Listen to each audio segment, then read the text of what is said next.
اللهم صل على سيدنا محمد يا رب صل وسلم دائما أبدا على حبيبي.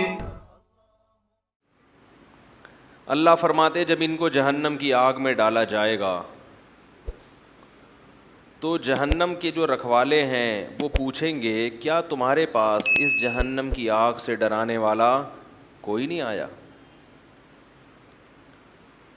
تو وہ کہیں گے بلا کیوں نہیں. دیکھیں ہر ایک کے پاس تو پیغمبر نہیں جاتے، اور یہ آیت تو قیامت تک آنے والے انسانوں کے بارے میں ہے. تو اس سے پتہ چلتا ہے کسی تک کوئی بھی دعوت پہنچ گئی کسی بھی ذریعے سے، سوشل میڈیا کے ذریعے سے یا براہ راست، اور اس دعوت میں یہ بات پہنچ گئی کہ کوئی ایک ایسا مذہب ہے جو یہ دعویٰ کرتا ہے کہ ایک اللہ ہے ہم سب کو پیدا کرنے والا، اور ہم پر لازم ہے کہ ہم اس اللہ کی مان کے چلیں، اور اس نے اپنے بندوں کے لیے آسمان سے قانون نازل کیا ہے، لہذا قانون ساز انسان نہیں ہے، قانون ساز کون ہے؟ اللہ ہے. غیر مسلم میں اور مسلم میں فرق کیا ہے؟ مومن میں اور کافر میں. مومن کہتا ہے ہماری قانون اللہ پہلے بنا چکا ہے، اور غیر مسلم کہتا ہے ہمارے قوانین اسمبلیاں بنائیں گی. ہم کہتے ہیں اسمبلی کا کام اللہ کے بنائے ہوئے قانون کو بولو بھائی نافذ کرنا ہے، اور کسی قانون کی تشریح میں کوئی اختلاف ہو تو پھر اس میں اسمبلی کا سہارا، یا کوئی قانون ایسا ہے جس میں شریعت نے آزادی دی ہے، جیسے آپ کو ریڈ پہ بریک لگانی ہے اور گرین پہ چلنا ہے، تو یہ قانون ایسا ہے کہ جس کا انتظامیہ سے تعلق ہے، مینجمنٹ سے. اس میں اسلام نے ہمیں یہ تو بتایا کہ انتظام سے رہو، لیکن انتظام یعنی ایک ڈسپلن سے رہو، یہ تو اسلام نے بتایا، مگر اس ڈسپلن کا طریقہ کیا ہوگا یہ ہماری رائے پہ چھوڑ دیا. کیا خیال ہے؟ تو قانون بنتے ہوئے کہا جاتا ہے بھائی جب بتی لال ہوگی تو سب کو، اگر قانون بنا دیا جاتا کہ ہری پہ چلنا ہے، ہری پہ رکنا ہے اور لال پہ چلنا ہے، تو ہم اس کو فالو کرتے. ان کو کہا جاتا ہے اباحت اصلیہ. کچھ چیزیں ایسی ہیں جو اللہ نے مباح رکھی ہیں، انسانوں پہ چھوڑ دی ہیں کہ تم بنا لو خود ہی، یہ تمہاری اپنی ثواب دید پر ہے. سمجھ رہے ہو نا؟ چونکہ وہ اس کا حلال و حرام سے تعلق نہیں ہے، وہ تو ہر دور کے لحاظ سے اس میں چینجنگ ہوتی رہے گی. تو اس لیے شریعت چونکہ قیامت تک کے لیے آئی ہے تو بہت ساری چیزوں میں شریعت نے انسانوں کو آزادی دے دی کہ بھئی یہ تم خود فیصلہ کر لو، ماحول کے لحاظ سے، معاشرے کے لحاظ سے. سمجھ رہے ہیں؟ تو ملک کو اسمبلی کی جو ضرورت ہوتی ہے اس کی بہت بڑی وجہ یہ ہوتی ہے کہ جن چیزوں میں اسلام نے ہمیں آزاد رکھا ہے اس میں اسمبلی فیصلہ کرتی ہے بھئی بجلی کے ریٹ بڑھانے ہیں، یا اسلام نے یہ تو کہہ دیا حکومت کو کہ تمام گھروں میں بجلی پہنچانا تمہاری، بولو بھائی، ذمہ داری. ریٹ کتنے ہوں گے یہ اللہ نے نہیں بتائے، آٹے کے ریٹ کیا ہوں گے، چینی کے کیا ہوں گے بتائے وہ بھی اللہ نے ہے، لیکن وہ بھی پھر معیشت کی طرف میرا بیان چلا جائے گا. تو لیکن جو اصل قانون ہے حلال حرام، الاؤڈ ناٹ الاؤڈ، یہ کس نے نازل کیا ہے؟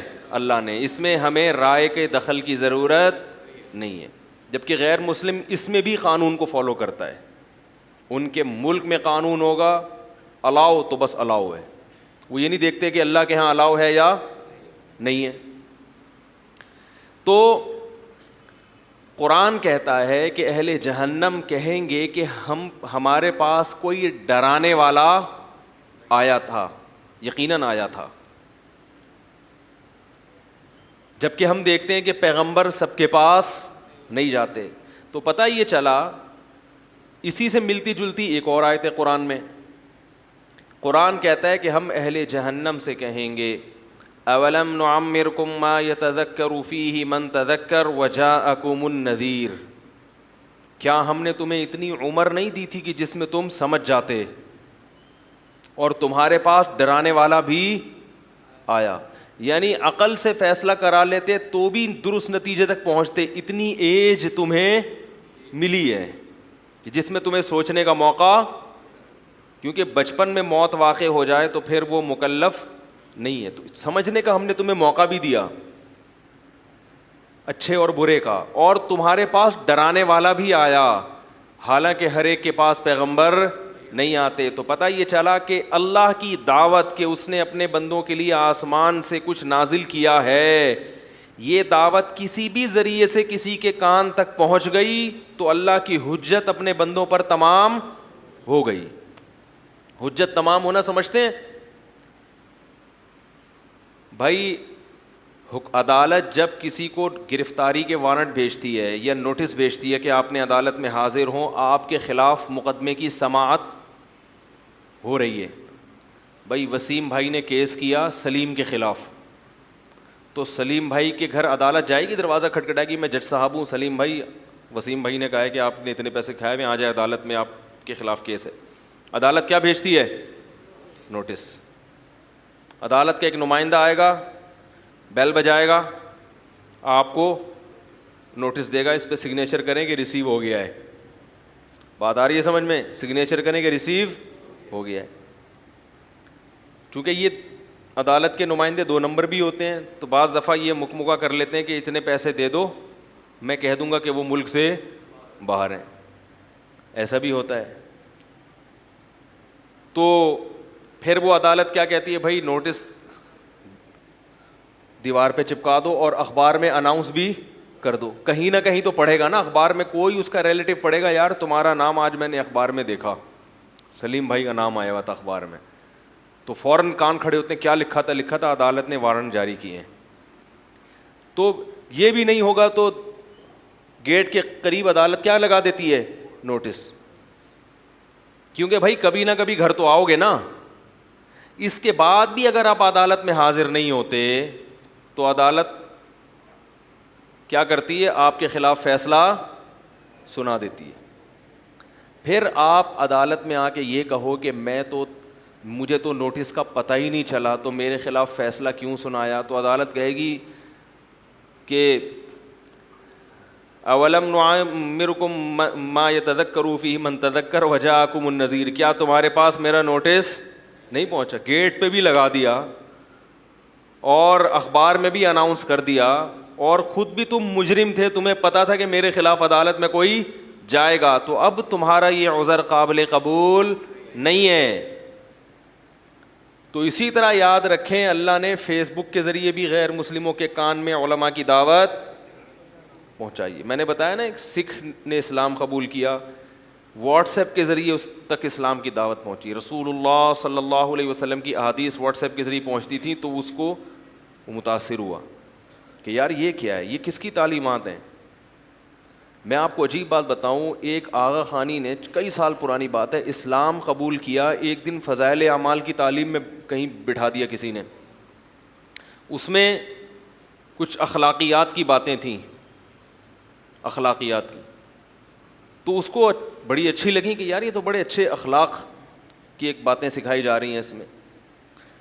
تو اس نے کیا کیا کہ تھوڑی سی ریسرچ کی, تو پھر اسلامی فقہ کا مطالعہ کرنا شروع کیا اس نے کہ اسلامی قانون پڑھوں میں.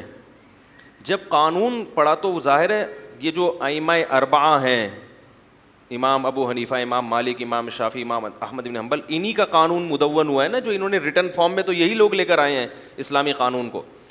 ان کی کتابیں پڑھی تو حیران ہو گیا کہ یار یہ تو آکسفورڈ یونیورسٹی میں بھی, یعنی اس طرح کی جو بحث ہے اور اس طرح قانون کی باریکیوں میں جا کے ڈیبیٹ کرنا, یہ تو آکسفورڈ یونیورسٹی میں آج پڑھایا جا رہا ہے. تو اس نے کہا کہ یہ لوگ کب پیدا ہوئے تھے؟ پتہ چلا کوئی 80 ہجری میں, کوئی 150 ہجری میں.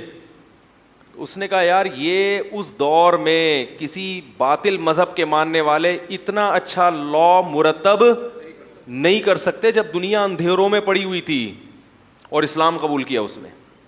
اس نے کہا اس دور میں اتنی تہذیب کہاں سے آ گئی کہ ایسا پورا ایک لا ریٹن فارم میں لکھ کے چلے گئے وہ لوگ. آج ایک بہت بڑے ڈاکٹر تھے, ڈاکٹر سے مراد میڈیکل والے ڈاکٹر نہیں, وہ جو پی ایچ ڈی ڈاکٹر ہوتے ہیں, اور کے ایس بی ایل یونیورسٹی کے پروفیسر بھی ہیں. انہوں نے بتایا کہ گوروں نے اس بات کا اعتراف کیا ہے کہ ہم نے جو لا ہے نا جو باقاعدہ ملکوں میں نافذ کیا گیا, اس لا کو سیکھا اور اس کی اصل بیس مسلمانوں سے لی ہے. نہیں یاری بات سمجھ. یہ جو ہدایہ ہے نا فقہ کی کتاب, یہ کئی سو سالوں تک لندن کی یونیورسٹیوں میں پڑھائی جاتی رہی ہے. اس کا جو کتاب القضاء ہے, یعنی جو عدالت سے متعلق قوانین ہیں, کیونکہ جب اسلام دنیا میں آیا دنیا اندھیروں میں ڈوبی ہوئی تھی. وہ لا ان کے پتہ ہے کیا لا قوانین کیا ہوتے تھے؟ توہمات کی بیسس پر ان کے قوانین چلتے تھے. بادشاہ سلامت, جس کا دل جس کے چاہیں گردن اڑا دیں, اور جس کو چاہیں. لا تو جب ہونا کہ جب کوئی بادشاہ بھی تو کسی چیز کا پابند ہو. بادشاہ کیا سمجھتا تھا اپنے آپ کو؟ مختار کل, جس کو چاہے گردن اڑا دی. بس جو بادشاہ نے کہہ دیا وہ قانون ہے. کوئی مرتب کچھ بھی نہیں تھا. اسلام دنیا میں آیا ہے, اسلام نے نبی صلی اللہ علیہ وسلم نے کچھ اصول بیان کیے. ایک پہلا اصول نبی نے کیا بیان کیا عدالتی قوانین کا؟ البینۃ علی المدعی والیمین علی من انکر. بڑا زبردست ایک لا ہے جو پوری دنیا میں چل رہا ہے. دلیل اس کے ذمے ہوگی جو دعویٰ کرے گا. بھائی عدالت میں جب بھی کوئی جائے گا تو دلیل کس کے ذمے ہوگی؟ جو دعویٰ کرے گا. اور جو دعوے سے انکار کرے گا اس کے ذمے دلیل نہیں ہے, اس کے ذمے قسم ہے. یہ اصول فقہ میں پڑھایا جاتا ہے کیونکہ یہ نبی کی زبان سے نکلا ہوا قانون ہے نا, تو تمام فقہا نے اس کو اصول فقہ میں ایک بیسک لا کے طور پہ لیا ہے. اس کے بڑے فائدے ہیں. جنہوں نے یہ لا نہیں پڑھا نا وہ پھینکتے رہتے ہیں, وہ قضائے عمری کا انکار کر دیتے ہیں. وہ کہتے ہیں قضائے عمری پر کوئی حدیث بتاؤ. اللہ کے بندو, دلیل اس کے ذمے ہوتی ہے تو کیا کرتا ہے؟ دعویٰ کرتا ہے. آپ چونکہ یہ نماز میں تو اصل یہ کہ جب وہ ایک دفعہ لازم ہو گئی تو قیامت تک کے لیے لازم ہو گئی. جب تک پڑھو گے نہیں ذمے سے ساقط نہیں ہوگی. آپ نے یہ دعویٰ کیا ہے کہ نماز بغیر پڑھے توبہ صرف توبہ سے معاف ہو جائے گی, تو دلیل کس کے ذمے ہے؟ آپ کے ذمے ہے. تو آپ بتاؤ قرآن و سنت میں کوئی ایک ایسی دلیل کہ جس نے 20 سال نمازیں چھوڑی ہوں تو وہ بغیر پڑھے کیا ہو جائیں گی؟ معاف ہو جائیں گی. دین اللہ احق ان یقضی, حدیث میں آتا ہے اللہ کا قرضہ اس بات کے زیادہ لائق ہے کہ اس کو ادا کیا جائے. جیسے انسانوں کا قرضہ محض توبہ سے معاف نہیں ہوتا, پیسے دینے پڑتے ہیں. وسیم بھائی سے آپ نے 1 کروڑ روپے لیے, ٹائم تھا 1 مہینے بعد, 1 مہینے بعد دیتے تو ادا کہلاتا کہ بھائی ٹائم پہ ادا کر دیا. آپ نے ڈیلے کر دیا. وسیم بھائی تپے ہوئے ہیں غصے میں, یار 1 مہینے کا ٹائم دیا تھا اور اب تک اس نے دیے نہیں. 1 سال ہو گیا, 2 سال ہو گئے, 10 سال ہو گئے, دینا تو پڑے گا نا آپ کو. 10 سال کے بعد وسیم بھائی کہیں آپ کو ٹکرائے, ان کی آنکھیں لال پیلی غصے سے, آپ نے سوری کیا. اس نے کہا چل اس سوری کی وجہ سے میں نے تجھے معاف کر دیا, اللہ اب دے دے. آپ کہیں دوں گا تو اب بھی نہیں. توبہ سے یہ تو ہو جائے گا, سوری سے کہ آپ جو 10 سال لیٹ کر رہے ہو وہ لیٹ پہ کوئی الگ سے جرمانہ نہیں لگا. کیا خیال ہے؟ الگ سے جرمانہ بھی نہیں لے رہا, وہ معاف بھی کر دیا اس نے یہ جرم. لیکن قرضہ تو آپ کے والد کو بھی دینا پڑے گا. تو اللہ کا قرضہ بھی بہرحال, نماز ایک قرض ہے آپ کے ذمے. جب آپ اسلام لے آئے تو وہ قرض ہو گئی, واجب ہو گئی. اب 20 سال کے بعد قضاء عمری اگر پڑھ رہے ہو تو جرم کر رہے ہو, جو وقت پر پڑھنے کی چیز تھی ٹال دی, تو اس جرم کی سزا تو توبہ سے معاف ہو جائے گی, مگر وہ قرضہ ذمے سے ساقط نہیں ہوگا. قرضہ رہنا اصل ہے, ساقط ہونے کا جو دعویٰ کرے وہ مدعی ہے, اس کے ذمے ہے کہ وہ قرآن و حدیث سے کوئی دلیل پیش کرے. تو چونکہ میں بتا رہا ہوں آج کل علم میں گہرائی نہیں ہے, گہرائی نہیں ہے. سرسری چیزیں چند ادھر سے پڑھ لی ادھر سے پڑھ لی اور مفتی بنے پھرتے ہیں, مجتہد بنے پھرتے ہیں. اسی وجہ سے چاروں ائمہ کے نزدیک قضاء عمری واجب ہے, کیونکہ وہ اصول فقہ جانتے تھے وہ. اور ایک اور اصول ہمیں نبی نے بتایا جو فقہا نے رسول اللہ صلی اللہ علیہ وسلم کے کلام سے اخذ کیا ہے, الیقین لا یزول بالشک. یہ پوری دنیا کے میں یہ قانون اسی طرح چل رہا ہے. یقینی چیز شک سے زائل, بولو بھائی, نہیں ہوگی. اب میں اس کو مثال سے سمجھاؤں. دیکھو میں نے اصل کیا ہے, مدعی وہ ہوتا ہے جو اصل کے خلاف. زیادہ خشکی تو نہیں ہوگی آپ کہیں کیا پروفیسر بن کے بیٹھ گئے ہم لوگ. چند مثالیں دے رہا ہوں تاکہ آپ کو سمجھ میں آئے کہ اسلام کے جو قوانین تھے وہی گوروں نے لیے ہیں. گوروں نے اس بات کا خود اعتراف کیا ہے کہ ہم کیا تھے, ہمیں تو کچھ بھی نہیں پتا تھا. پوری قوانین ہمارے لیے ہیں, پھر ان میں چینجنگ کی ہے انہوں نے, لیکن جو ان کو اسٹرکچر ملا ہے وہ کہاں سے ملا ہے؟ مسلمان, کیونکہ اس سے پہلے کوئی نظیر ہی نہیں تھی اس کی نا, ریٹن لکھے ہوئے قوانین اس طرح سے مرتب تھے ہی نہیں دنیا میں. ریٹن فارم میں اتنے مرتب اور مہذب قوانین دنیا میں کسی کے پاس تھے ہی نہیں, تو وہ کیا, وہ تو اس لیے یہاں سے لیے ہیں, پھر اس میں چینجنگ ہوتے ہوتے اب بہت تبدیلیاں کر لی ہیں, بالکل یہ ایک الگ رخ پہ چل پڑے. تو تہذیب دنیا کو سکھائی کس نے ہے؟ اسلام نے. ایک گورے نے تو یہاں تک لکھا ہے, میں نے خود پڑھا ہے, کہ اگر اسلام دنیا میں نہ آتا دنیا گندگی کا ڈھیر ہوتی. دنیا کیا ہوتی؟ غلاظت اور گندگی کا ڈھیر. کیونکہ سب سے پہلے صفائی کا جو انٹروڈکشن ہے وہ کس نے کرایا؟ صفائی کے لفظ سے متعارف کس نے کروایا؟ اسلام نے. جب یہ متعارف ہو گیا, پھر ایک چیز, ایک ٹریک پہ چل پڑتے ہیں تو کسی کی سپیڈ تیز ہوتی ہے, کسی کی سلو ہوتی ہے. ٹریک پہ چلانے والا کون ہے؟ اسلام ہے. تو البقاء ما کان علی ما کان ایک اصول ہے فقہ کا, کہ جو چیز جیسے تھی ویسے ہی سمجھی جائے گی جب تک کہ اس کے خلاف کوئی مضبوط دلیل قائم نہ. تبھی کہتے ہیں نا عدالت میں شک کا فائدہ کون اٹھاتا ہے؟ ارے کوئی وکیل بیٹھا ہے, شک کا فائدہ ہمیشہ مجرم کو ہوگا. بھائی جس کے خلاف کیس ہے نا, اگر عدالت کے سامنے یہ شک ہو جائے کہ پتہ نہیں اس نے جرم کیا بھی ہے یا نہیں کیا, معمولی سا بھی شک پیدا ہو گیا, تو فائدہ کس کو جائے گا شک کا؟ مجرم کو. سزا کیا ہو جائے گی؟ معطل. کیونکہ جرم کے ثبوت کے لیے یقین چاہیے.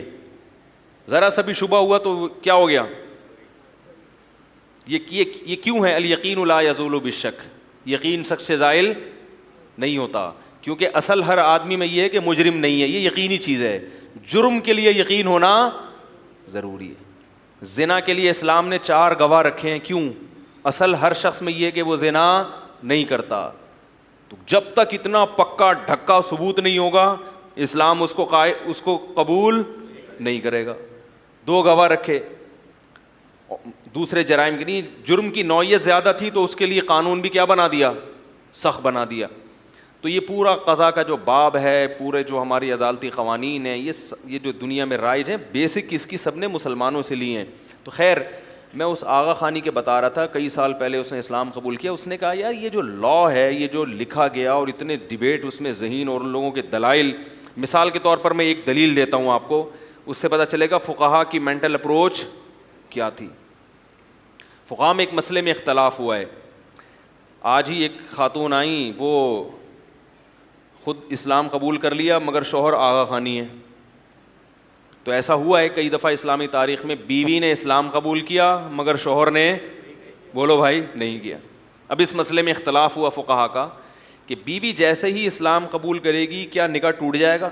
دیکھو دونوں میں سے ایک کافر ہو جائے تو فوراً نکاح ٹوٹ جاتا ہے, کیونکہ مسلمان اور کافر کا نکاح, کیا خیال ہے بھائی؟ مسلمان اور کافر کا نکاح نہیں ہو سکتا. تو اگر دونوں مسلمان تھے اور ایک مرتد ہو جائے, ایک قادیانی ہو گیا یا ایک بالکل عیسائی ہو گیا یا کوئی بھی کافر ہو گیا, ہندو ہو گیا, تو فوراً نکاح کیا ہو جائے گا؟ ٹوٹ جائے گا. یہ سب فقہا کے درمیان مسئلہ کیا ہے؟ ابے اتفاقی ہے نا, تو بول لو نا بھائی, اتفاقی ہے یہ مسئلہ. لیکن اس کے اپوزٹ اگر ہو جائے, دونوں غیر مسلم تھے تو ان کا نکاح تھا نا, اسلام مانتا ہے غیر مسلموں کے نکاحوں کو بھی اسلام مانتا ہے. جو ہندو سے شادی کرے, عیسائی سے شادی کرے, تو اس اسلام میں وہ بھی کنسیڈر ہے, یعنی اس کو بھی اسلام نکاح بھی مانے گا اور اس کی اولاد کو بھی ثابت نسب مانے گا. اسلام میں قانون یہ ہے کہ غیر مسلم اپنے اخپل طریقے سے اگر نکاح کرتے ہیں تو اسلام اس نکاح کو معتبر, بولو نا بھائی, مانتا ہے. کیونکہ اسلام کہتا ہے کہ ان کو لیے مسلمانوں والی طریقے سے نکاح کرنا ضروری نہیں ہے. اس قوم میں جس طریقے سے رواج ہوگا اسلام اس کو معتبر مانے گا. تو اب غیر مسلموں نے اپنے طریقے سے نکاح کیا, دونوں غیر مسلم تھے, ان دونوں میں سے ایک نے اسلام قبول کر لیا, شوہر نے یا بیوی نے. جب ایک نے اسلام قبول کیا تو دوسرا کافر ہے, تو ظاہر ہے نکاح فوراً کیا ہوگا, لیکن نہیں ٹوٹے گا. کیا ہوگا؟ نہیں ٹوٹے. امام حنیفہ رحمہ اللہ تعالیٰ کہتے ہیں نکاح ان دونوں کا نہیں ٹوٹے گا. لیکن رہ بھی نہیں سکتے کیونکہ مسلمان اور کافر یعنی نکاح کے طور پر میاں بیوی بن کے نہیں رہ سکتے، مگر نکاح ٹوٹا نہیں ہے. اب عجیب مصیبت ہے کہ نکاح بھی نہیں ٹوٹا اور رہ بھی نہیں سکتے، تو اب ہوگا کیا؟ وہ کہتے ہیں کہ بھائی دیکھو، اگر ہم دونوں میں سے ایک کے اسلام لانے کو یہ کہیں کہ اس سے نکاح ٹوٹ رہا ہے، تو اس کا مطلب اسلام سبب بن رہا ہے توڑ کا. اسلام توڑ کا سبب نہیں بنتا. اسلام ہمیشہ کس کا سبب بنتا ہے؟ جوڑ کا. اسلام رشتے جوڑنے کے لیے آیا ہے، رشتے توڑنے کے لیے نہیں آیا. دونوں میں سے ایک کافر ہو گیا تو نکاح فوراً ٹوٹے گا، کیونکہ ہم کہیں گے کیوں ٹوٹ رہا ہے کہ ایک نے اسلام چھوڑ دیا ہے. تو اسلام کا چھوڑنا تو نکاح کے ٹوٹنے کا ذریعہ بنے گا، اسلام لانا نکاح کے ٹوٹنے کا ذریعہ نہیں بنتا. لیکن اب ساتھ رہ بھی نہیں سکتے، اب ہوگا کیا؟ ان میں جدائی بھی کرنی ہے. تو وہ کہتے ہیں فقہا کہ اگر شوہر نے اسلام قبول کیا ہے تو بیوی عدالت میں کیس کرے. شوہر نے اسلام قبول کیا تو شوہر عدالت میں کیس کرے کہ میں مسلمان ہو گیا ہوں مگر میری بیوی اسلام نہیں لائی. بیوی نے اسلام قبول کیا تو بیوی عدالت میں کیس کرے کہ میں نے اسلام قبول کیا مگر میرا میاں اب تک مسلمان نہیں ہوا. تو عدالت اس کے شوہر کو بلائے گی اور کہے گی کہ تم اسلام قبول کرو کیونکہ تمہاری بیوی کیا ہو گئی ہے؟ مسلمان. اگر وہ اسلام قبول کرے تو اچھے بچوں کی طرح گھر جاؤ کیونکہ نکاح ٹوٹا نہیں تھا. اگر وہ قبول نہ کرے تو عدالت اس بیس پہ نکاح کو ختم کرے گی کہ اسلام پیش کیا گیا مگر اس نے اسلام کو رد کر دیا. تو اسلام کی پیشکش کو رد کرنا یہ نکاح کو توڑنے کا ذریعہ بنے گا.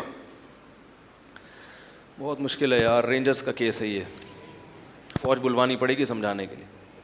یعنی ایک اسلامی عدالت نے ایک شخص پہ باقاعدہ اسلام کو پیش کیا کہ تمہاری بیوی اسلام قبول کر چکی ہے، اس کو اسلام سمجھ میں آ گیا ہے، تم اپنا گھر بسانا چاہتے ہو تو تم بھی کیا ہو جاؤ؟ اسلام میں داخل، کلمہ پڑھو گے، جاؤ دونوں اچھے بچوں کی طرح جیسے پہلے زندگی گزارتے رہو. اگر وہ کہے مجھے نہیں چاہیے تو اسلام کہے گا پھر آپ کا نکاح عدالت کیا کہے گی؟ عدالت ختم کرے گی. اس بیس پر نہیں کہ بیوی مسلمان ہو گئی، اس بیس پہ کہ اس پر حکومت نے اسلام کی پیشکش کی اور وہ اپنا گھر بسانے کے لیے تیار نہیں ہوا. تو کسی بھی چیز کی جو علت ہے وہ ایسی تلاش کی جاتی ہے جو اس حکم کے بالکل مطابق ہو. تو یہ تو ایک میں نے فقہ کی مثال دی، ایسی درجنوں مثالیں ملتی ہیں جب بحث ہوتی ہے نا مسائل پہ کہ اس کے دلائل پہ، تو بڑی ایک تو وہ آغا خانی مسلمانوں بولا یار اس دور میں آج سے 1300 سال پرانی باتیں ہیں یہ، اس دور میں کہاں سے اتنی تہذیب آ گئی اور کہاں سے لوگوں نے اتنا کچھ سیکھ لیا. تو یہ محمد صلی اللہ علیہ وسلم کی برکات تھیں. آپ صلی اللہ علیہ وسلم کی پاس خود نبی امی تھے، ایک دن بھی اسکول میں یا مدرسے میں نہیں پڑھا، لکھنا نہیں جانتے، پڑھنا نہیں جانتے، مگر جو قانون دنیا کو دے کے گئے ہیں وہ قانون کس نے فالو کیا؟ گورے نے فالو کیا ہے. وہ آج بھی دنیا میں جب ڈیبیٹ ہوتی ہے نا مختلف قوانین، تو اس میں اسلامی قوانین کو باقاعدہ ایک ویلیو دی جاتی ہے کہ اسلام اس بارے میں بولو بھائی کیا کہتا ہے. لیکن چونکہ لوگ مانتے نہیں ہیں اس لیے اس کو غلط تو قرار دے دیں گے، مگر اسلامی قوانین کی اتنی ویلیو آج بھی 1400 سال گزرنے کے بعد بھی برقرار ہے کہ بحث میں اس کو موضوع بحث لایا جاتا ہے کہ ذرا یہ بھی دیکھ لیں کہ اسلام اس بارے میں کیا کہتا ہے. اور عجیب بات آپ کو بتاؤں، مزید گہرائی میں جاؤ گے تو آپ دنیا کے جتنے قوانین ہیں اس کو جب اسلام سے کمپیئر کرو گے تو آپ کو لگے گا جو اسلام کہہ رہا ہے نا 100% وہی صحیح ہے، حالانکہ آپ کو پہلی نظر میں وہ 100% بولو نا یار غلط لگ رہا ہوگا. چھوٹی سی مثال دے دوں، بہت معمولی سی، رہنے دیں پھر وہ ٹاپک چینج ہو جائے گا. اسلام پر سب سے زیادہ اعتراضات یہی ہوتے ہیں نا، شادیاں وادیاں مسلمان کرتے ہیں اور مسلمان میں کیا ہے یہ عورتوں کو آدھی وراثت، یہی ہے نا اسلام پہ جو اعتراضات کیے جاتے ہیں. عورتوں کو آدھی وراثت ملتی ہے اور عورتوں کو گھروں میں قید کر کے رکھتے ہیں، خود جاب کرتے ہیں، عورتوں کو جاب نہیں کرنے دیتے. یہ اسلام پہ بڑے بڑے بنیادی کیا ہیں. کسی کا فون آیا کسی غیر مسلم ملک سے، میں ملک کا نام نہیں لیتا، انہوں نے کہا میری بچی اسکول جا رہی ہے، پورا اسکارف لیتی ہے، تو اس کو وہاں اسکول میں جو غیر مسلم ٹیچرز ہیں انہوں نے اسلام کے خلاف ورغلانا شروع کر دیا. اب وہ بچی کا دماغ کیا ہو رہا ہے؟ خراب. ورغلانا ہوئی تم اسکارف کیوں لیتی ہو؟ مسلمان جو ہے نا مردوں کو تو چہرہ چھپانے کی وہ نہیں ہے، اور عورتیں اسکارف لیں. یہ تو عورتوں کو کیا کیا اسلام نے؟ اب وہ ٹیچرز جو ہے نا, غیر مسلم ٹیچرز, مسلسل اس بچی کا ذہن کہ تمہیں آدھی وراثت کیوں دی ہے, بھائی کو 1 لاکھ ملیں گے اور بہن کو کیا ملے گا 50,000, یہ تو ظلم ہے. اور اسلام نے مرد کو گھر کا سربراہ کیوں بنایا ہے بھائی؟ عورت کو, مرد اور عورت دونوں کیا ہونے چاہیے؟ اسلام نے دونوں کو جاب کرنا چاہیے, شوہر بھی. پھر وہ ٹیچر نے کہا دیکھو میں بھی جاب کرتی ہوں اور میرے شوہر بھی جاب کرتے ہیں, مجھے بھی آزادی اور میرے شوہر کو بھی آزادی. تو وہ جنہوں نے مجھے فون کیا وہ بہت پریشان کہ یار میرے بچے کی کیا لگ رہی ہے, بالکل ایمان سے ہاتھ دھو رہی ہے. اتنا پروپیگنڈا. پھر یہ بھی کہا کہ تم لوگ کے ملکوں میں مردوں کو تو 4 شادیوں کی اجازت ہے, عورتوں کو اجازت نہیں ہے وراثت پہ. اور جو ایکویلٹی, یعنی وہ بار بار یہ کہ اسلام میں مرد اور عورت میں ایکویلٹی, ایکول کیوں نہیں ہے, برابر کیوں نہیں ہے. تو میں نے ان سے کہا, میں نے کہا اپنی بچی کو کچھ آپ خود سمجھائیں اور کہیں کہ اب ٹیچر سے بحث کیا کرو. پہلی بات, اسلام میں عورت کی ذمہ داری شوہر کے کندھوں پہ ڈالی ہے, تو یہ عورت کی ذمہ داری بڑھائی ہے یا کم کر دی ہے؟ بولو بھائی. اسلام یہ جو ٹیچر پڑھا رہی ہے نا, اسلام اس کے میاں کو کہہ رہا ہے کہ اس کا بھی خرچہ کون اٹھائے گا؟ تم اٹھاؤ گے. تو یہ تو عورت پر احسان کیا یا ظلم کیا؟ احسان کیا. دوسری بات اس نے کہی کہ وہ اسلام کہتا ہے عورت گھر میں قید رہے. میں نے کہا قید جیل خانے میں ہوتی ہے, گھر میں نہیں ہوتی. قید کا لفظ استعمال کر کے نا نفسیاتی متاثر کیا جا رہا ہے. دیکھو بندہ مرد بھی ساری دنیا میں گھومتا ہے, سکون کہاں آ کے ملتا ہے؟ گھر میں. تو کیا قید خانہ ہے؟ آپ آفس سے شام کو گھر بھاگتے ہو نا جلدی, بھائی شام کو آپ صدر یا ٹاور سے واپس آؤ تو واپسی پہ کس قدر رش ہوتا ہے. دوپہر کو آؤ گے رش نہیں ہوگا. شام کو رش کیوں ہوتا ہے؟ سب تاجر دکانیں بند کر کے گھر بھاگ رہے ہو. تو قید ہونے کے لیے بھاگ رہے ہیں گھر میں. وہ ان کو پتا ہے کہ دکان میں ہم قید تھے, گھر میں کیا ہوں گے؟ کھلا کھائیں گے تے ننگا نہائیں گے. پنجابی لوگ مثال دیتے ہیں. ہم ایک دفعہ سفر میں تھے تو میرے ساتھ لاہور کے کچھ ساتھی تھے. اس وقت مجھے پتا چلا لاہوری بڑے ماشاءاللہ کھلے ڈلے بہت ہوتے ہیں, ماشاءاللہ بڑی کھلی ڈلی اسپیکنگ ہوتی ہے ان کی. تو کچھ لاہور کے بھی تھے. تو ہم سفر میں تھک گئے. تو جب ہماری سفر سے واپسی تھی تو وہ لاہور والے ہمارے 2 بڑے پیارے لڑکے تھے, بڑے اچھل رہے تھے. وہ پنجابی میں کہہ رہے تھے بڑی موجہ ہی موجہ, آپ گھر جا رہے ہیں تے کھلا کھائیں گے تے ننگا نہائیں گے. گھر تو سکون کی جگہ ہے, وہاں تو مزہ آتا ہے انسان کو. قرآن نے کیا کہا ہے؟ والمحصنات, حصن کہتے ہیں قلعے کو. حصن کسے کہتے ہیں؟ قلعے کو. تو عورت جو گھر میں رہنے والی ہے تو اس گھر کو اللہ نے کیا کہا؟ قلعہ. قلعے میں انسان قید نہیں ہوتا, محفوظ ہوتا ہے. بات آ رہی؟ فوج جو قلعہ بناتی ہے نا اپنے لیے, وہ قید ہونے کے لیے نہیں بلکہ دشمن سے اپنی حفاظت کے لیے. تو اسلام نے عورت کو مردوں کی ہوس کا نشانہ بننے سے بچانے کے لیے گھر کی 4 دیواری میں محفوظ کیا ہے, قید نہیں کیا. تو میں نے ان کو بولا کہ اپنی بچی سے کہو کہ اس ٹیچر سے کہیں کہ جو بھی مس یا جو بھی ٹیچر جو بھی ہیں, جو بھی وہ لقب ان کو دے کے خطاب کرتی ہیں, کہ آپ کی عورتیں محفوظ نہیں ہیں, مسلم عورتیں. باقی اسلام نے یہ تھوڑی کہا کہ اس میں وہ چارپائی سے باندھ دو ان کو, پردے کے ساتھ جا سکتی ہے جہاں بھی جائیں, شوہر کی اجازت کے ساتھ, شوہر کو پتہ ہو, تاکہ نگرانی بھی تو ہو نا. جہاں پھول ہوتے ہیں تو کانٹے اللہ نگرانی کے لیے پیدا کرتا ہے کہ نہیں کرتا؟ تو اسلام نے یہ مان لیا ہے کہ عورت پھول کی طرح ہے, لہذا اس کے گرد مردوں کے کانٹے ہوں گے جو اس کی حفاظت کریں گے. غیر مسلم عورت کو پھول ماننے کے لیے تیار ہے ہی نہیں. صحیح ہے نا؟ اس گراؤنڈ ریئلٹی کے منکر ہیں, وہ اس حقیقت کے منکر ہیں. یہ تو دنیا میں مثال دی ہے, خوبصورت پھولوں کے گرد کیا لگے ہوتے ہیں؟ کانٹے.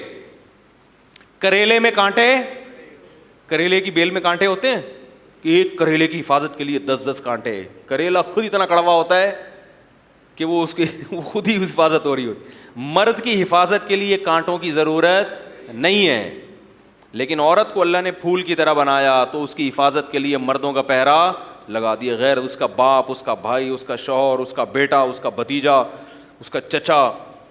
تو اب وہاں تک پہنچنے کے لیے ان تمام سنگلاخ چٹانوں کو عبور کرنا پڑے گا. ابا بھی دیکھے گا ٹیڑھی آنکھ سے, بھائی بھی دیکھے گا ٹیڑھی آنکھ سے, ہیں بھائی.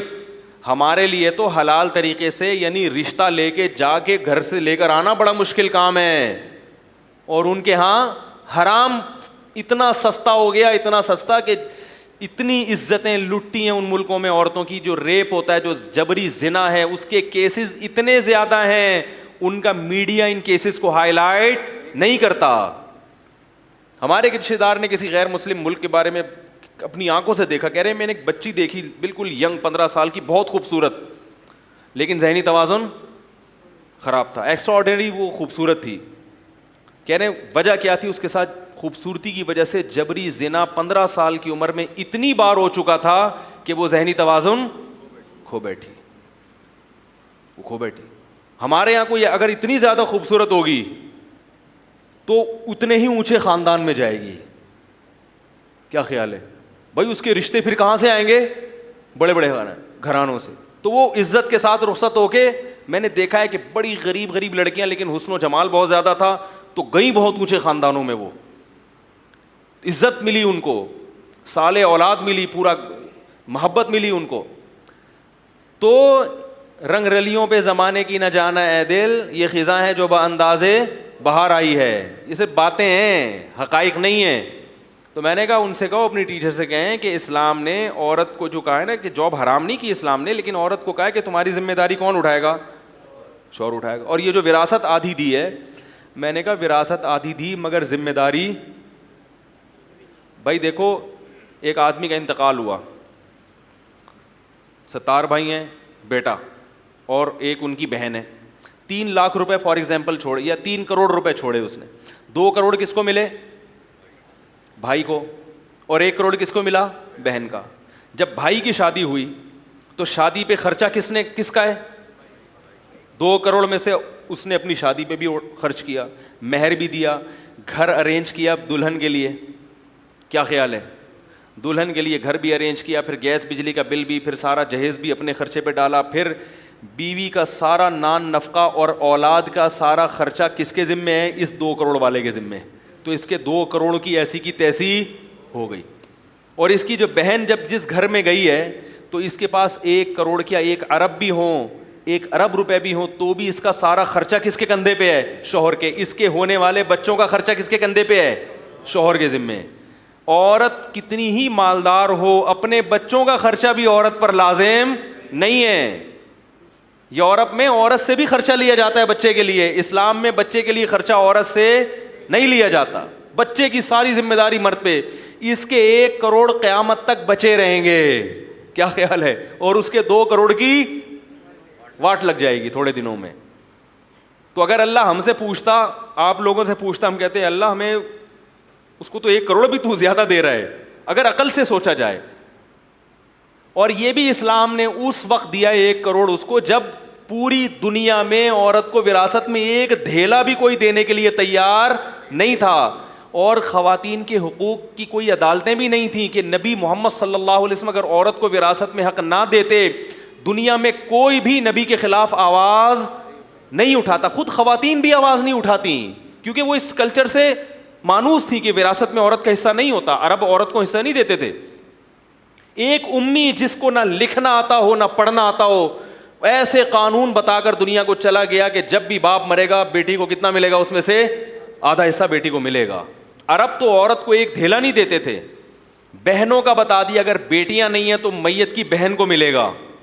عرب کہتے تھے ہم بیٹی کو نہیں دیتے, بہن کو کہاں سے دے دیں. تو اسلام نے کیا کہا کہ بیٹیاں اگر بیٹا بیٹی نہیں ہے تو کس کو ملے گا, بھائی بہنوں کو. بھائی نہیں ہے تو صرف بہنوں کو ملے گا. تو کتنا بڑا حق بیان کیا. تو گورے عورت کو حصہ تو دیتے ہیں مگر عورت پر اتنی ذمہ داریاں ڈال دیتے ہیں کہ وہ حصہ اس کے کسی کام کا نہیں رہتا. تو باقی وہ شادیاں وادیاں بھی, وہ پھر میں ٹاپک چھیڑوں گا تو پھر وہ شادیوں کی طرف چلا جائے گا. مرد کو دی, عورت کو اجازت نہیں دی, اس کی بھی بڑی زبردست لاجک ہے. تو خیر, تو اگر آپ اسلام کے قوانین کو آج بھی دنیا کے دیگر قوانین سے کمپیئر کرو تو اسلام کا پلہ, یعنی اتنی ترقی کے باوجود بھی اسلام نے جو 1400 سال پہلے لا دیا تھا وہ لا آج بھی قابل عمل ہے, اور صرف وہی قابل عمل ہے. اس کے علاوہ سب باتیں ہیں. تو باتیں کرنے پر گورنمنٹ کی طرف سے کوئی پابندی بولو بھائی نہیں ہے, باتیں کر لو بیٹھ کے. تو اب میں وہ اصل اس کی طرف آتا ہوں. تو اللہ نے کیا فرمایا کہ جہنمی کہیں گے اے اللہ ہمارے پاس ڈرانے والا آیا تھا. تو یہی تو ہے, کبھی میری کوئی تقریر پہنچ جائے گی, کبھی مولانا طارق جمیل صاحب کی پہنچ جائے گی, کبھی عرب کے کسی عالم کی پہنچ جائے گی, کبھی فیس بک کے ذریعے کوئی پیغام پہنچ جائے گا جو غیر مسلم کو اپیل کرے گا یار کوئی بات ہے, کچھ ہے. تو جو عقل مند ہوں گے, جن کے دل میں خوف ہوگا, جو کامیابی حقیقی معنوں میں چاہتے ہیں, وہ اس پہ ریسرچ کریں گے تو وہ کامیاب ہوں گے. اور جو تحقیق نہیں کریں گے وہ پھر قیامت کے دن کہیں گے اے اللہ ہمارے پاس ڈرانے والا آیا تھا, فکذبنا ہم نے اس کا انکار کیا, وقلنا اور ہم نے یہ جرم کیا, ہم نے یہ کہا ما نزل اللہ من شیء اللہ نے آسمان سے کچھ بھی نازل نہیں کیا. پچھلے ہفتے میں نے بیان میں کہا تھا نا ہندوؤں نے کیا قانون پاس کیا ہے. تو وہ جو بیہودہ قانون انڈیا کی عدالت نے پاس کیا ہے وہ اس لیے کہ وہ سمجھتے ہیں کہ اللہ نے اپنے بندوں کے لیے کچھ بھی نازل نہیں. اب الٹے الٹے قوانین بیٹھ کے کیا کر رہے ہیں, بنا رہے ہیں, تباہ ہو رہے ہیں اور تباہ ہوتے چلے جا رہے ہیں. تو ہندوستان کے جو حالات ہیں نا, جو خاص طور پر وہاں کے جو متعصب ہندو ہیں یا جو بھی ایجوکیٹڈ لوگ بھی ہیں, چونکہ مذہب نہیں ہے تو ان کا فیملی سسٹم تباہ. میں تھائی لینڈ میں تھا نا, تو وہاں ایک انڈیا سے آئی ہوئی فیملی ملی. انہوں نے کہا کہ ہم انڈیا کو چھوڑ کر بینکاک میں آ گئے ہیں, یہاں ہمارے لیے اپنے فیملی سسٹم کو بچانا آسان ہے بنسبت انڈیا کے. کہہ رہے انڈیا میں باپ دادا کا احترام, مسلمانوں میں تو ہے جو مذہب کو مضبوطی سے فالو کرتے ہیں, ورنہ کہہ رہے ہیں عمومی کلچر یہ ہے کہ ابا دادا کا احترام ختم. لڑکیاں جب نیکریں پہنیں گی, چڑیاں پہنیں گی, کالج میں ایک ایک کے 10 بوائے فرینڈ ہوں گے اور لڑکوں کے 10 گرل فرینڈ ہوں گی, تو پھر یہی کلچر ہوگا بھائی. پھر ابا بھائی, وہ بھائی کو دیکھ کے تھوڑا شرما جانا ہے, بھائی بھیا آ رہے ہیں گھر میں تھوڑا احترام کرنا, یہ سب چیزیں کہاں چلی جائیں گی, تیل لینے کے لیے. ٹھیک ہے نا, ختم. عزت احترام نہیں, باپ دادا کیا, ابا کیا, اماں کیا. بوڑھے کا کتنا احترام ہے, بوڑھا تو بہت, اس کو تو اس کی تو شکل پہ دیکھ کے رحم آتا ہے بوڑھے کی, خود دل چاہتا ہے اس کو عزت دو, لیکن نہیں دیتے لوگ عزت, مذاق اڑاتے ہیں اس کا. تو ضمیر مر جاتا ہے, ضمیر مردہ ہو جاتا ہے جب انسان مذہب سے دور ہوتا ہے. اس لیے میں کہتا ہوں, آج میری کسی سے بحث ہو رہی تھی, وہ کہتے تھے کہ ہم لوگ انڈیا کے کلچر ہمارے یہاں آیا تو ہمارا فیملی سسٹم تباہ ہو رہا ہے. میں نے کہا نا نا نا نا, انڈیا کا فیملی سسٹم بھی گوروں کی وجہ سے تباہ ہو رہا ہے, اور ہمارا اتنا تو نہیں ہو رہا کیونکہ ہم مذہب کو, لیکن جاؤ اسی سمت میں رہے ہیں. تو انڈیا کا جو ہندوؤں کا جو اپنا فیملی سسٹم تھا وہ بہت مضبوط تھا. وہ مذہب تو ہم نہیں صحیح مانتے ہندو مذہب کو, لیکن ان کا جو ان کی عورتوں میں بہت سخت پردہ ہوا کرتا تھا. ہندو مذہب میں بے حیائی, بولو بھائی, الاؤڈ نہیں تھی, پردہ تھا بہت سخت. ان کے وہ ادب احترام, ابا دادا اور پرمپرا جو ان کی مخصوص الفاظ ہوتے ہیں, ہماری پرمپرا ہے. لیکن وہ ویسٹرن کلچر نے اس تمام سیٹ اپ کو کیا کر دیا, کیونکہ گورے نے ترقی کی ہے تو شیطان نے ایک دماغ میں وسوسہ ڈال دیا کہ جو بھی ترقی یافتہ قوم ہوتی ہے وہ سیدھے راستے پہ بھی ہوتی ہے. یہ بہت بڑا وسوسہ ہے جو کس نے ڈالا ہے. دیکھو ترقی کسے کہتے ہیں, مختلف شعبوں میں. آپ کو کوئی عہدہ مل گیا تو آپ نے اس فیلڈ میں ترقی کر لی. ایک آدمی غریب تھا, ایک کے پاس دولت آ گئی تو ہم کہتے ہیں یہ ترقی یافتہ ہے. یعنی جو بھی لوگوں سے دنیا میں آگے نکل گیا, تعلیم میں, عہدے میں, پیسے میں, تو ہم اس کو کیا کہتے ہیں, ترقی یافتہ. تو میرے بھائی ترقی یافتہ ہونا بالکل ایک الگ چیز ہے, سیدھے راستے پہ ہونا بالکل ایک. ترقی یافتہ ایک زانی, چور, شرابی, گھٹیا آدمی بھی ہو سکتا ہے, مگر سیدھے راستے پہ چلنے والا کبھی ترقی کرتا ہے اور کبھی ترقی نہیں کرتا. تو میں کہتا ہوں ہندوؤں سے کہ تم جس قوم کو فالو کر رہے ہو وہ ترقی یافتہ تو ہیں, وہ سیدھے راستے پہ نہیں ہیں. وہ خود ڈوب چکے ہیں, ان کے ہاں خودکشی کا ریشو انڈیا سے بھی زیادہ ہے. ہندوستان میں جو خودکشی کا ریشو ہے وہ ان کنٹریز کے مقابلے میں کم ہے. جو ترقی یافتہ ممالک ہیں ان میں خودکشی کا ریشو زیادہ ہے. اس کا مطلب وہ نیچر پہ نہیں ہے. سکون, کیونکہ نیچر پہ ہوتے تو سکون ہوتا نا. تو آپ ان سے سائنس ٹیکنالوجی ضرور لیں, ابھی میرا مغرب کے بعد بھی کہیں بیان تھا, وہ کچھ لوگ بیٹھے ہوئے تھے, میں نے ان سے ایک بات کی, وہ سارے زیادہ تر USA وغیرہ سے آئے ہوئے تھے لوگ نا. میں نے کہا دیکھو میرے پاس بھی لوگ کال کرتے ہیں, مفتی صاحب میرے گردے میں درد, آتے ہیں اس قسم کی کالس, مفتی صاحب میں بہت دنوں سے پریشان ہوں, میرے گردوں میں درد ہو رہا ہے, میں کیا کروں؟ میں کہتا ہوں بھائی گردے کے درد کا میرے سے مجھے کیا پتا, یہ گردے کڈنی کے اسپیشلسٹ کے پاس جاؤ نا, کیا خیال ہے؟ تو مجھ سے کوئی گردے کے بارے میں پوچھے گا تو بیوقوف ہوگا کہ نہیں ہوگا؟ اسی طرح کسی انجینئر کے پاس آ کے آپ یہ پوچھیں کہ میرے پھیپھڑوں میں تکلیف ہے, تو وہ انجینئر کہے گا بھائی میں پلک پانا لے کر آتا ہوں, تو وہ میکینک ہے, وہ کہہ رہا ہے میں پلک پانا لے کر آتا ہوں, آپ کے پھیپھڑوں کو اسکرو سے ٹائٹ کر دیتا ہوں, میں یہی کر سکتا ہوں. بھائی یہ ڈاکٹر کی فیلڈ ہے, یہ میکینک کی نہیں ہے. اسی طرح جو میکینک کا کام ہے وہ انجینئر نہیں جانتا, انجینئر کا میکینک نہیں جانتا.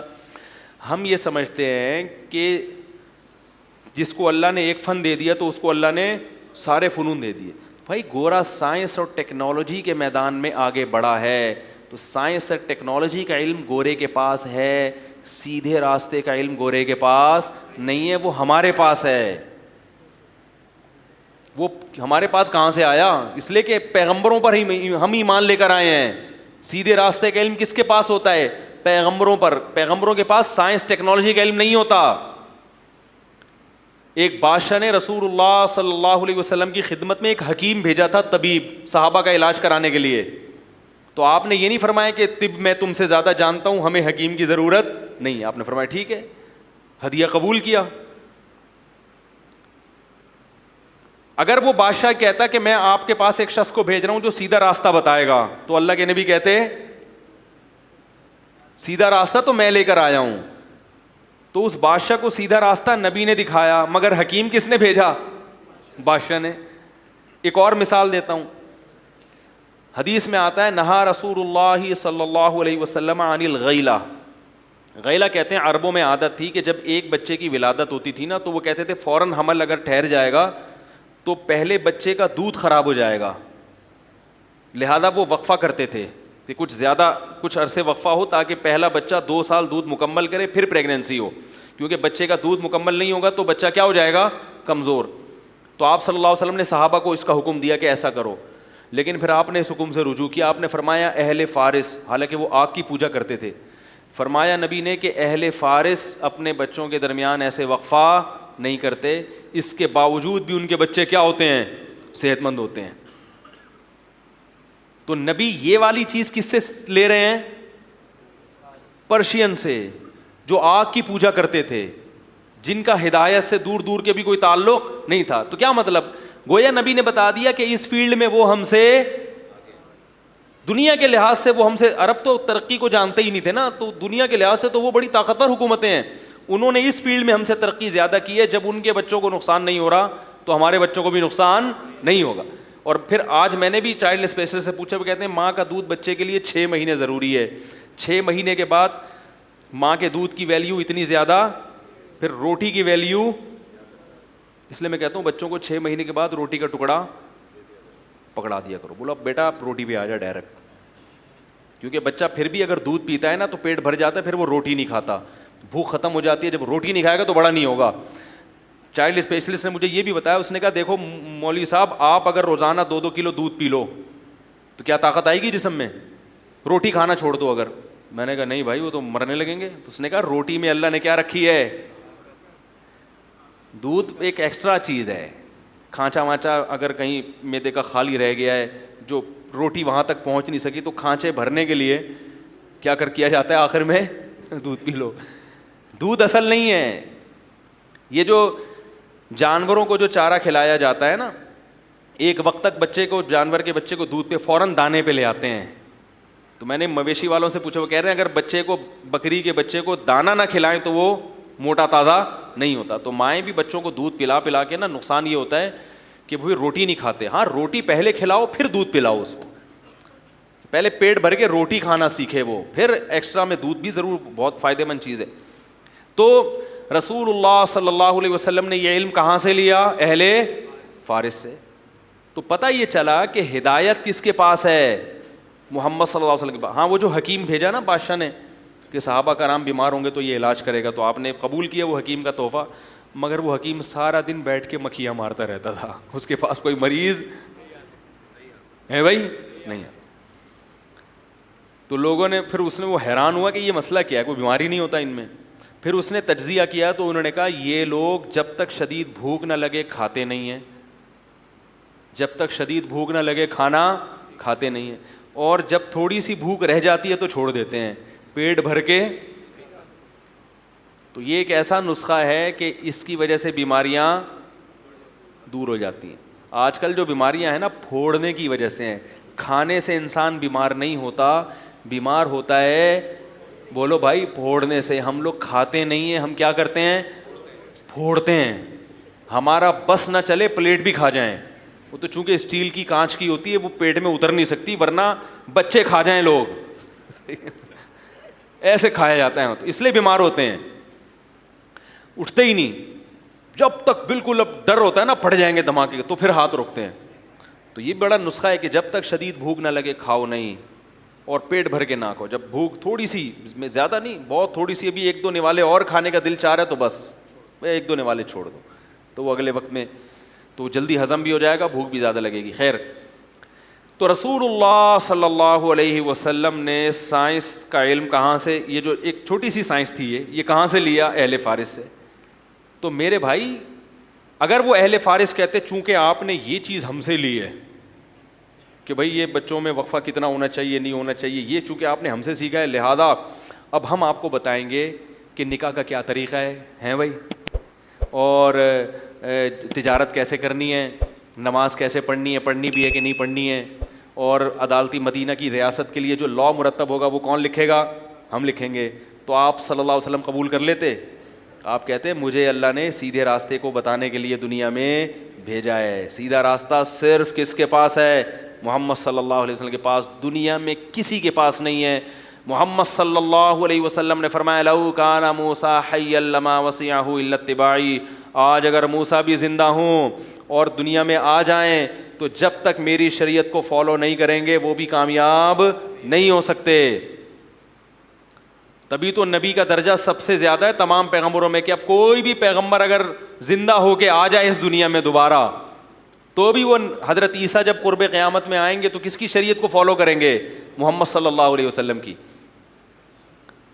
تو نبی صلی اللہ علیہ وسلم کے پاس ہے سیدھا راستہ, تو وہ گوروں کے پاس نہیں ہے. تو نبی کے جانشین کون ہوتے ہیں؟ علماء. علماء کی دو قسمیں, اہل حق بھی اہل باطل بھی. وہ کسی نے اعتراض کیا غیر مسلم نے کہ اس کو اسلام کی دعوت دی کسی نے, تو وہ کہہ رہا ہے یہ تم لوگ دیوبندی بریلوی مسئلے تو حل کرو پھر ہم اسلام لائیں نا, تمہارے تو اپنے اتنے مسائل ہیں, ہمیں کیا پتہ دیوبندی ٹھیک ہے کہ کون ٹھیک ہے. غیر مسلم سمجھ میں آ رہے ہیں, وہ غیر مسلم نے کیا کہا کہ تمہارے تو اپنے اتنے فرقے ہیں, ان میں کون سا والا ٹھیک ہے. میں نے کہا جب دنیا میں اتنے سارے مذاہب میں آپ کو یہ پتہ چل سکتا ہے کہ یہ والا مذہب ٹھیک ہے, تو اس مذہب میں جو اتنے فرقے ہیں ان میں یہ نہیں پتہ چل سکتا کون سا فرقہ ٹھیک ہے؟ کیا خیال ہے بھائی؟ یہ نہیں پتہ چل سکتا. رہا یہ کہ یہ مسلمانوں میں فرقے کیوں ہیں, تو بھائی جیسے دنیا کی ہر قوم میں اچھے بھی ہوتے ہیں برے بھی ہوتے ہیں, تو مسلمانوں میں بھی اچھے بھی ہوتے ہیں اور بولو بھائی بعض جگہوں پر تو دیوبندی بریلوی ناموں کی وجہ سے اختلاف ہے, حقیقت میں ہے ہی نہیں, اور جہاں ہے تو اس میں آپ تحقیق کر لو, بیٹھو. اللہ نے حق کو اتنا واضح رکھا ہے کہ چند دن اہل حق کی صحبت میں کوئی بیٹھے گا, یہ نہیں کہ ایک کلپ وہاں سے سنا اور فتویٰ جڑ دیا. میں نے بتایا کہ علماء دیگ کے چاول کی طرح نہیں ہوتے کہ دیگ میں چاول تھوڑے سے چیک کیے اور پوری دیگ پر صحیح ہونے کا حکم لگا دیا. وہ تو اس لیے لگایا جاتا ہے کہ پوری دیگ اگر چکھے گا تو کھلائے گا کس کو؟ پھر چک چک کے پوری دیگ ہی ختم کر دی. ہاں بھائی ہر چاول پک چکا ہے لیکن اب ختم بھی ہو چکا ہے چکھنے میں, تو اس لیے دیگ میں 2-4 چاول چیک کیے جاتے ہیں اور کہا جاتا ہے کہ صحیح ہے. لیکن علماء کو چیک کرنے کا یہ طریقہ نہیں ہے کہ مفتی صاحب طارق مسعود صاحب کا ایک کلپ آپ نے سن لیا اور وہ بھی کسی نے کاٹ کے, پرسوں ایک آدمی سے میرا پھڈا ہوتے رہ گیا, مجھے کہہ رہا ہے آپ کے کلپ کے نام آپ نے کتنے بیہودہ رکھے ہیں, اور پھر اس نے ایک فحش سا نام لیا کہ آپ نے اس میں یہ لکھا ہے یہ کلپ اس موضوع پر آپ کا بیان ہے, ایک بہت ہی بیہودہ موضوع.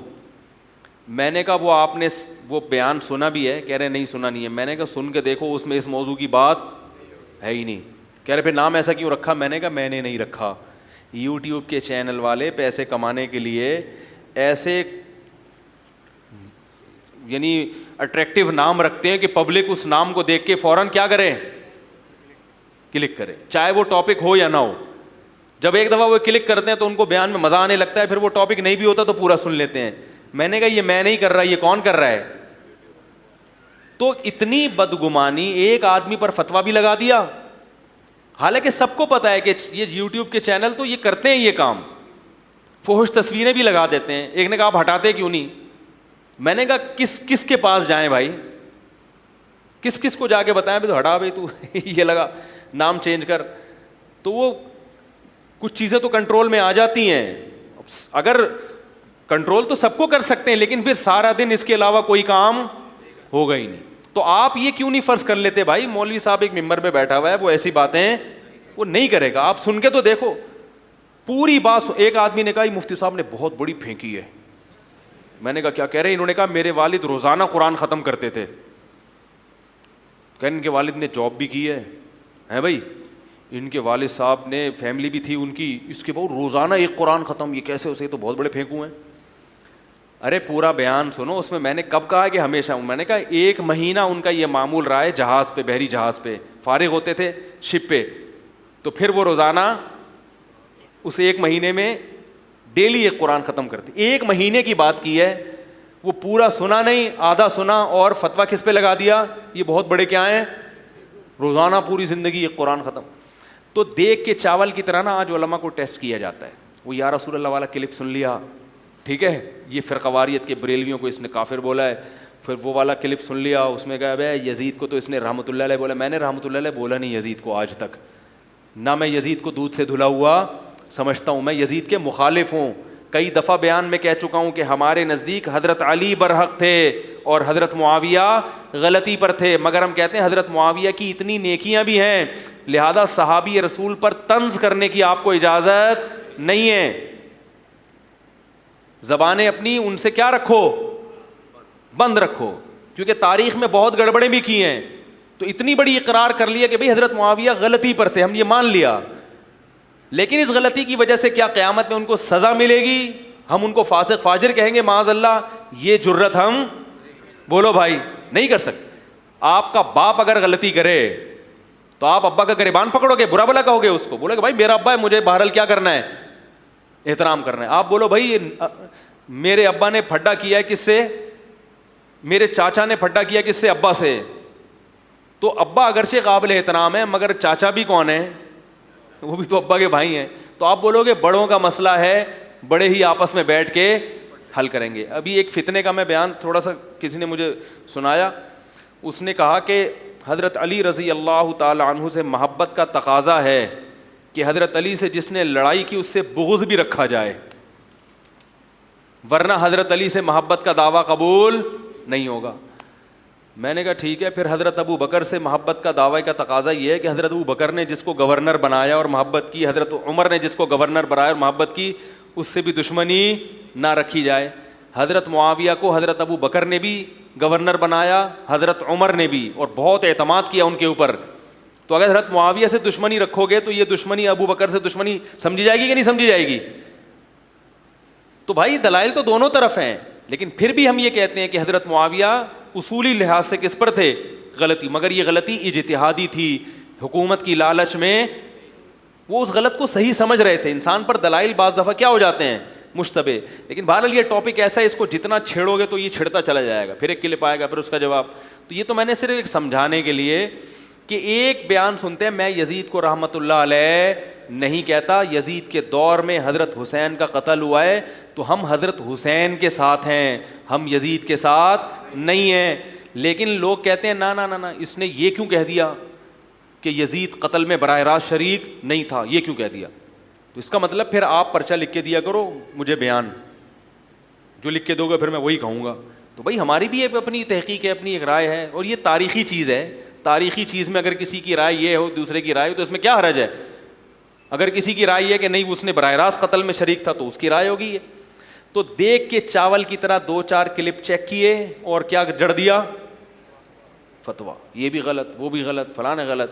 تو کسی کو دیکھنے کے لیے میں نہیں کہتا کہ میں 100% درست ہوں, نہ میں نے یہ کبھی دعویٰ کیا. جیسے ہر ایک میں خامیاں ہوتی ہیں ہمارے اندر بھی میں تو لوگوں سے یہاں تک کہتا ہوں بڑی اور مزید آگے جا کے کہ بھائی مجھ سے زیادہ عقیدت کرنے کی ضرورت نہیں. بہت عقیدت میں آتے ہیں, پھر اگر میرے میں اندر کوئی عملی کوتاہی دیکھی تو بالکل ہی دین سے دور ہے. بھائی ہم بھی تمہاری طرح کے کیا ہیں, انسان ہیں, ہم سے بھی کوتاہیاں ہوتی ہیں, ہم بھی اللہ سے معافیاں مانگتے ہیں.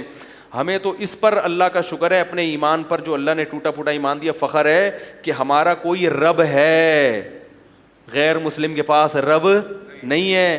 ہم سے غلطی ہوتی ہے تو معافی مانگنے کے لیے ہمارے پاس کوئی رب ہے جس کے سامنے ہم آنسو بہا کے اپنی ایک غم کی کیا کر سکتے ہیں, ندامت کے آنسو بہا کے اپنے جو ضمیر ہمارا ملامت کر رہا تھا اس کو مطمئن کر سکتے ہیں. غیر مسلم کے پاس کوئی رب نہیں ہے کہ جب غلطی ہو تو وہ اس کو منا کے اپنے غم کو کیا کر لے.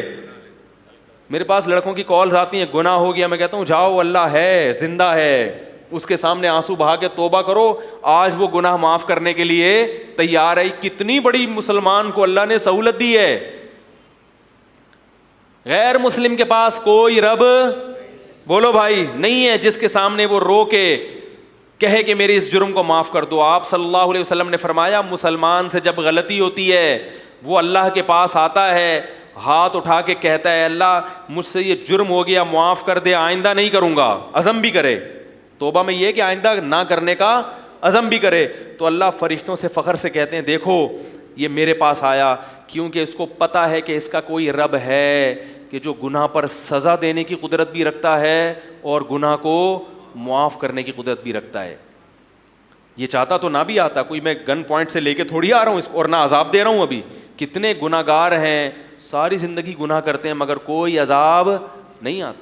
گناہ پہ فوراً تھوڑی عذاب آتا ہے, یا تو فوراً عذاب آئے نا پھر تو ڈرے. کوئی عذاب نہیں آیا, بالکل فٹ فاٹ, لیکن پھر بھی کس کے پاس آ رہا ہے, میرے پاس. یہ اس کی علامت ہے, اس کا یہ یقین ہے کہ کوئی رب ہے. میں نے جرم تو کر لیا مگر وہ اس پہ سزا بھی دے سکتا ہے اور وہی سزا کو ٹال بھی سکتا ہے. ورنہ جاتا کسی قبر کے پاس, کسی بزرگ کے پاس, کسی مولوی صاحب کے پاس, ڈائریکٹ کس کے پاس آیا.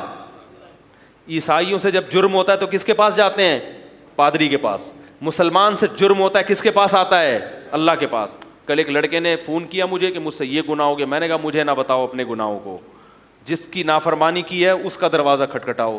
میرے تھوڑی پیسے چرائے ہیں تم نے. بھائی میرے پیسے چرائے ہوتے یا مجھے نقصان ہوا, مفتی صاحب میں نے اس دن آپ کے بٹوے سے 5,000 روپے نکالے تھے, اس دن 20 روپے نکالے تھے, اس دن محبت سے گلے ملا تھا تو موبائل اس دن میں نے نکالا تھا. تو میں کہتا ہوں اچھا مجھے